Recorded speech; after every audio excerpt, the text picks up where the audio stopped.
हम लोग अभी जो पुनर्वास का बीजासन गांव है वहां बैठे हुए हैं। बीजासनी तीर्थ के बारे में मैंने आपको बताया कि ये तीर्थ भगवान शंकर की प्रेरणा से बीजासन माता यहाँ पर आकर विराजी थी और इन्होंने परिवार कल्याण के लिए, स्वास्थ्य के लिए यह आशीर्वाद यहाँ स्त्रियों को, नारियों को, और अगर ऋषिकुल की परंपरा से कोई आशीर्वाद देना चाहता है तो उसको भी आशीर्वाद इसी तीर्थ से मिलता था। परिक्रमा वासियों का यहाँ आना बड़ा अनिवार्य है। एक और तीर्थ की बात जो कल भगवती, या जिसे अभी वर्तमान में भगवती कहा जाता है, वहां पर एक अनंगेश्वर महादेव का मंदिर हुआ करता था। मैं भी ग्रामीणों से पूछा कि वो मंदिर है क्या, तो बोले देखा किसी ने नहीं है लेकिन सुना है।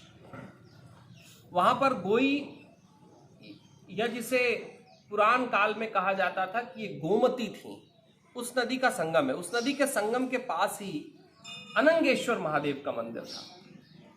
अनंगेश्वर महादेव के मंदिर में स्नान का, दान का सहस्त्र गुना फल माना जाता है।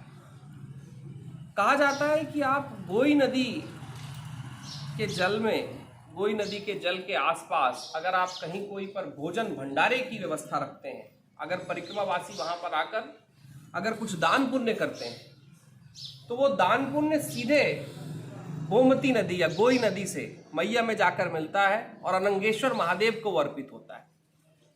अनंगेश्वर का अर्थ ये होता है, अनंग का अर्थ ये होता है जहां अनंत आपस में मिल गए हैं वो अनंग हो जाता है। तो अनंतेश्वर महादेव का मंदिर कहीं ये भगवती ग्राम में प्राचीन काल में हुआ करता था। आज मंदिर हो सकता है कि पानी बढ़ने के कारण शायद मंदिर दिखाई नहीं देता, लेकिन भारत में तो तीर्थ की महत्ता है, क्षेत्र की महत्ता है।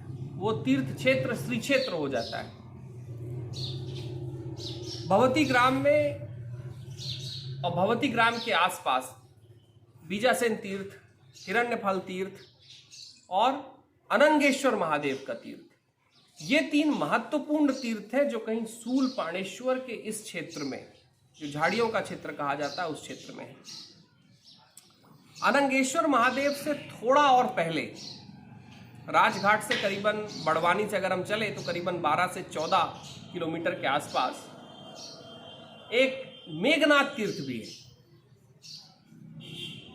मेघनाथ तीर्थ के बारे में कहानियां उत्तर तट पे मिलेंगी, लेकिन इन तीनों तीर्थों की महत्ता और शूलपाण में आकर इनको प्रणाम करना हम सब के लिए मैया का आशीर्वाद है। अभी बीजासेन माता का जहाँ स्थान है, जो तीर्थ क्षेत्र है, उसके रास्ते पर हमने प्रणाम किया। अभी बीजासेन पुनर्वास में हम बैठे हुए हैं।